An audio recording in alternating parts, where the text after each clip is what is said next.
रुपया, जहाँ पे गाँव को कटता है, सेक्टर में भी कंप्लीट होता है, 250 करोड़ रुपया लिया गया। ये है मोदी जी का चरित्र। इसलिए साथियों, मजबूती से लड़ाई लड़ना है।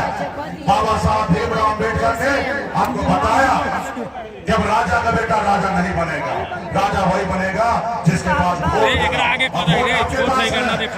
आपके उंगली में वो ताकत है कि आप देश के प्रधानमंत्री को बदल सकते हैं और राज्य के मुख्यमंत्री को बदल सकते हैं। इसलिए साथियों, बाबा साहब भीमराव अम्बेडकर ने सोच समझ के नेता के लिए 5 साल समय दिया है। सरकारी नौकरी में जाइएगा तो 60 साल के लिए आपको नौकरी फिक्स होगा, लेकिन अगर वहीं पे नेता बनने के लिए आइएगा तो सिर्फ 5 साल, इसलिए क्योंकि उन्हें बाबा साहब को पता था कि आने वाला समय में नेता झूठ बोल सकता है। तो जो नेता झूठ बोले तो आप जनता मालिक है, आपके पास उंगली में इतना ताकत है, तो सरकार को बदल दीजिए साथियों, बदल दीजिए। आपने 5 साल में देखा मोदी जी को, फिर आपने बोला दूसरी बार देख लेते हैं, लेकिन परिणाम क्या मिला? आज मोदी जी 75 साल के हो गए और देश की जनता से मौका मांग रहे कि हमको एक बार और मौका दीजिए, हम देश का सेवा करना चाहते हैं। और वहीं पे मोदी जी ने एक अग्निवीर योजना लाया। अग्निवीर योजना में क्या है?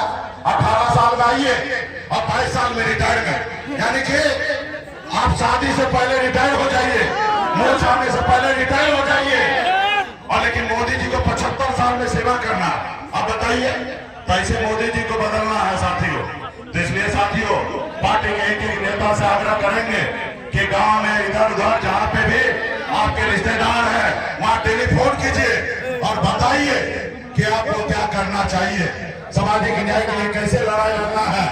हमको पता चल रहा है कि यहाँ का जो लोग है, जो चुनाव लड़ रहा है, वो धनगर वाला है, माल है, वो दिल्ली बम्बई सब जगह से इकट्ठा कर रहा है और गाँव में बांटने का काम कर रहा है।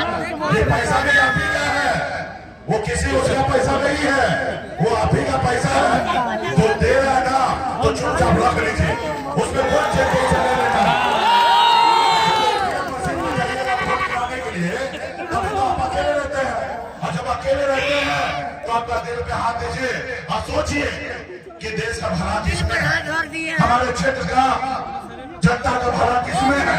मोदी जी ने 10 साल में क्या किया, अच्छा किया कि बुरा किया, और ये सब सोचकर ईमानदारी से आंख बंद करके शांति से सोचिएगा तो आपको एक ही नजर आएगा, इंडिया गठबंधन भाई आलोक जी नजर आएंगे। और आलोक जी को जब चुनाव जिताएगा, हमारे आलोक भाई अनुभवी नेता है और आपके क्षेत्र में घूम घूम के काम करने वाले लोग हैं, और इनको जिताइएगा तो आपका आवाज को बुलंद करेंगे दिल्ली में, और वहां पे आपका हर समस्या को दूर करेंगे। और यहाँ पे आप लोग, हम लोग जीतेंगे तो अगला बिहार में सरकार बनाएंगे, और जब सरकार बनाएंगे तो मजबूती से बिहार में जो तेजस्वी जी ने 5 लाख युवा को नौकरी दिए, उसी तरीके से आने वाला समय में भी नौकरी मिलते रहेगा और हमारा बिहार के लोग आगे बढ़ेगा। ये भाजपा वाला कम चलाक नहीं है। 17 साल से नीतीश जी थे तो नौकरी मिल रहा था, जैसे तेजस्वी जी साथ आए नौकरी मिलना चालू हुआ, और जब नौकरी मिलना चालू हुआ तो भाजपा षड्यंत्र के साथ नीतीश जी को वापस ले लिया ताकि नौकरी मिलना बंद हो जाए, और बिहार से युवा जो है उनके गुजरात में जाके मजदूरी करें साथियों। अब बिहार को ऐसा प्रदेश बनाना है कि बिहार का कोई भी बेटा गुजरात में नहीं जाएगा काम करने के लिए, बिहार में काम मिले, इसके लिए हम लोग लड़ाई लड़ेंगे साथियों। अभी आप सबको मालूम है मेरी उम्र 40-42 साल है, तेजस्वी जी का 35-34 साल है। हम लोगों को 35-40 साल सेवा करना है, 35-40 साल आपको राज्य में काम करना है, और हम लोगों का एक ही सोच होगा कि अब जो हम लोगों को राज्य इतना पिछड़ा है, इसको कैसे हम बिहार को आगे करें और देश की और दुनिया में हम बिहार का नाम कैसे रोशन करें, इसके लिए हम लोग काम करेंगे।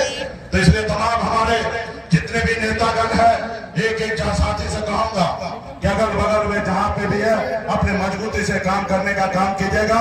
और हमारे राष्ट्रीय जनता दल का उम्मीदवार संयुक्त उम्मीदवार है हमारे आलोक भाई का चुनाव चिन्ह लालटेन है, कितना नंबर करना है?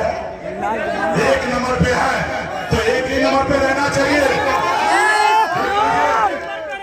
कहीं ना कहीं सिर्फ आलोक भाई नहीं लड़ रहा है, सनत मल्ला भी लड़ रहा है। यहाँ पे इनकी जीत मतलब मुकेश सहनी का जीत, और इनकी हार तो मेरी हार। और जब हारेंगे तो सर झुकाएंगे, आप सनत मल्ला को सर ऊंचा